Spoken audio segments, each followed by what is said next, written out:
कर्मों के अलावा जो सांसारिक उपाधियां हैं जैसे पढ़ाई, नौकरी, विवाह, व्यापार, उन्नति आदि हमारे प्रारब्ध से मिलती हैं, तो उन्हें पाने का प्रयास हम करते हैं। वो हमारा प्रारब्ध करवाता है या वो हमारे नवीन कर्म में आता है? परिणाम प्रारब्ध होता है। जैसे हम बहुत बढ़िया पढ़ाई पढ़े और एक कम पढ़ाई पढ़े, तो कम पढ़ाई वाला लड़का पास हो गया और हम फेल हो गए। बहुत प्रयास किया लेकिन हम फेल हो गए, अब इसमें प्रारब्ध लागू हो गया। एक आदमी कम प्रयास करता है, बहुत धनी हो जाता है, और एक आदमी बहुत प्रयास करता है लेकिन धनी नहीं हो पाता है, तो उसमें प्रारब्ध काम करता है। हमारा साथ साथ क्रियमाण भी चलता है। प्रारब्ध परिणाम पे आता है। प्रारब्ध जो है वो परिणाम पे आता है। जिस व्यापार किया और फ्लॉप हो गया, बिल्कुल चला ही नहीं, तो अब प्रारब्ध, प्रयास तो हम कर रहे हैं। और एक आदमी है जिधर हाथ रख देता है विजय ही विजय होती चली जा रही, उसका पूर्व प्रारब्ध जोरदार है, उतना माइंड नहीं है, उतना प्रयास नहीं है, लेकिन लाभ ज्यादा प्राप्त कर रहा है। और एक बहुत माइंडेड है, बहुत प्रयास करता है लेकिन लाभ कुछ नहीं मिल रहा, उसका प्रारब्ध उसमें है। प्रारब्ध खत्म नहीं हो सकता ना सर? भोग के खत्म होता है, भोग के खत्म। अलग अलग पॉइंटों पे वो अपना असर दिखाता रहेगा जब तक हमारा शरीर है। शरीर खत्म, प्रारब्ध खत्म, पर संचित जमा है और क्रियमाण जाके उसी में जमा हो गया, फिर नया प्रारब्ध बनेगा, फिर भोगना पड़ेगा। हाँ, यही तो मिटाना हमारे मानव जीवन में बहुत जरूरी है कि हमको आग लगानी, जो हमारे जन्म जन्मांतरों के कर्म जमा है, संचित कर्म, उनको भस्म करना है। उनको भस्म करने के लिए नवीन कर्म करना पड़ेगा, और वो है भजन।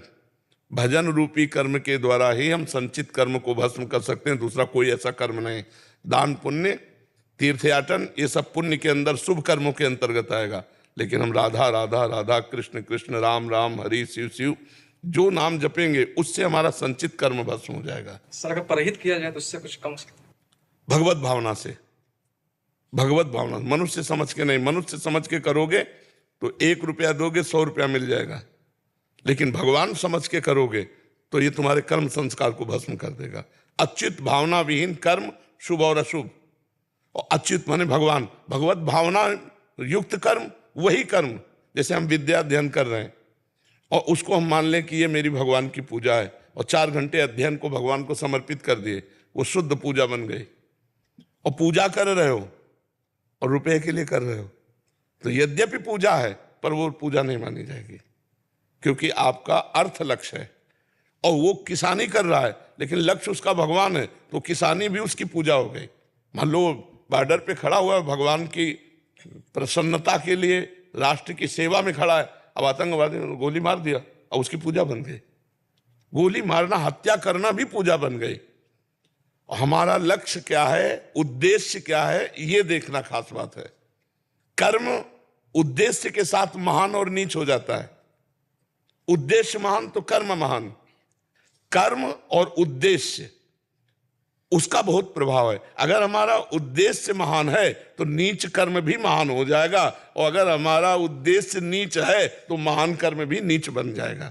तो क्रियमाण कर्तव्य कर्म, परिणाम प्रारब्ध कर्म।